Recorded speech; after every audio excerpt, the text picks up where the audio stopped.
Se E é base, que condições deve satisfazer M para que F seja base? Escreva a matriz de mudança de E para F. Vamos primeiro responder a pergunta.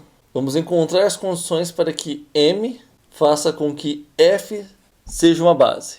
A tripla ordenada de F é uma base caso os vetores sejam linearmente independentes. Então, nossa condição de dependência linear é a seguinte: a soma de todos esses vetores multiplicados por uma constante é igual a zero, e eles são linearmente independentes apenas quando cada uma dessas constantes forem zero, só admitir solução trivial. Então faremos isso, vamos escrever os vetores multiplicados por constantes diferentes e igualar a zero. Esses são os vetores de F somados de forma que deem zero. Só que aqui a gente não pode já atribuir α1, α2 e α3 igual a zero, porque ele pode ter outras soluções. O caso, para ser linearmente dependente, é só ter a solução 0, 0, 0. Então a gente tem que achar se α1, α2 e α3 são realmente iguais a zero. Vamos abrir isso daí e separar entre os vetores U, V e W, pois para esses daqui eu já sei que são linearmente independentes. Então o que eu sei aqui para U, V e W, isso daqui é zero, este daqui é zero e esta soma aqui também é zero. Por quê? Porque eles são bases, são linearmente independentes. Isso é dito ali no começo. E é base.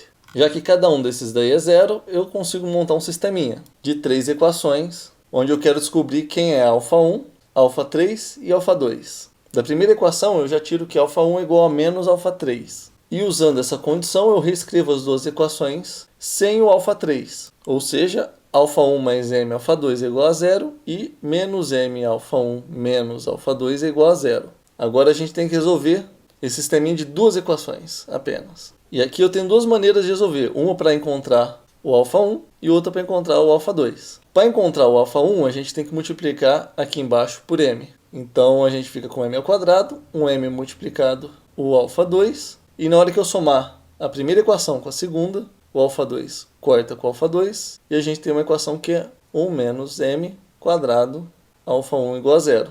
Agora, se eu fizer o contrário, se eu multiplicar a equação de cima por m, eu tenho que o α1 cancela com α1 quando somamos as duas equações, o que resulta na solução para α2. Então vamos olhar para essas duas equações, tanto a de α1 quanto a de α2. Para a equação de α1, ou esse parênteses aqui é zero, ou o α1 é zero. Para que esse parênteses aqui seja zero, o nosso m vai ter que ser igual a 1 ou o m é igual a menos 1. No caso do α2, é a mesma coisa, ou o parênteses é zero, ou o α2 é zero. Se o parênteses é zero, eu não consigo determinar o α2. Então o parênteses tem que ser diferente de zero. E para ele ser zero, o m tem que ser igual a 1, ou o m tem que ser igual a menos 1.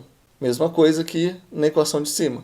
Como a gente quer determinar α1 e α2, esses dois parênteses têm que ser diferentes de zero. Ou seja, o meu m tem que ser diferente de 1 e tem que ser diferente de menos 1.